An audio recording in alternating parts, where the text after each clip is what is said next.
நாம் இப்போ பார்க்க போகிறது நுணா மரம். இந்த நுணா மரத்தில் பார்த்திங்கன்னா எக்கச்சக்கமான நன்மைகளை நிறைந்திருக்கிறது. குறிப்பாக பார்த்திங்கன்னா தமிழகம் ஃபுல்லாகவே இந்த மரம் பரவலாக காணப்படும். இதனுடைய காயிலே பார்த்திங்கன்னா பூ வச்சுருக்கு பாருங்கள். இது வந்து பார்த்திங்கன்னா சொத்தப்பல் பயங்கரமான வலியை தரும். அதை குணப்படுத்த மிக சிறந்த ஒரு நிவாரணியாக இது இருக்குது. இந்த காயை நல்லா சுடணும். சுட்டு உப்பும் சேர்த்து அரைச்சி பல் துளைக்க வந்தீங்கன்னா சொத்தப்பல்லே உங்களுக்கு சுத்தமாக இருக்காதுங்க. அந்த அளவுக்கு க்யூர் ஆகும். இதனுடைய ஃப்ளவர் பயங்கர வாசனையாக இருக்கும். நான் பார்த்திங்கன்னா கோமுன்னு அடிக்கும், மல்லிகைப்பூ மாதிரி. அப்புறமா குழந்தைங்களுக்கு நிறைய மருத்துவ பயனாக யூஸ் ஆகுது. பேதி, அப்புறமா சொறி சுரங்கு அந்த வெளியை அரைச்சி பூசினீங்கன்னா அவ்வளோ ஒரு நன்மை தரும்.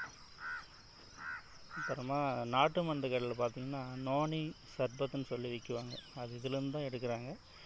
அது உடல் பருமன், வெயிட் அதிகமாக இருக்கிறவங்களுக்கு இதை சாப்பிட்டிங்கன்னா வெயிட் லாஸ் ஆகும். மஞ்சள் காமாலை, வாதம், பித்தம், இடுப்பு வலி, நிறையா எக்கச்சக்கமான நன்மைகள் இதிலேருந்து அடங்கியிருக்குங்க. கண்டிப்பாக இது எல்லோரும் மிஸ் பண்ணாமல் சாப்பிடுங்க.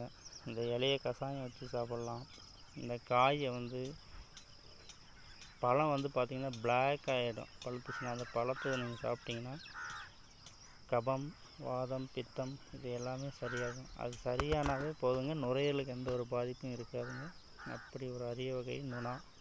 இதை எல்லா இடத்துலையுமே இருக்கும். பட் யாருக்கும் இதனுடைய சிறப்பு மருத்துவ குணங்கள் தெரியாது. பார்த்திங்கன்னா இப்படி ஒரு ஏரி ஓரத்தில் தான் இது இருக்குது. எக்கச்சக்கமான நன்மைகள்.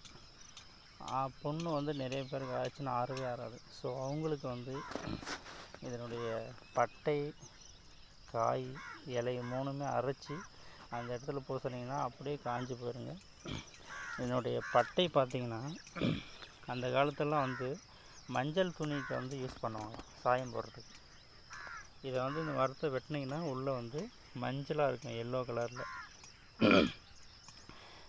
அதை கொதிக்க வைக்கணும். நல்லா தண்ணி ஒரு குடம் தண்ணி ஊற்றி இந்த பட்டையை நல்லா வெட்டி போட்டு கொதிக்க வச்சிங்கன்னா அப்படியே மஞ்சளாகிடும் வாட்டர் ஃபுல்லாக.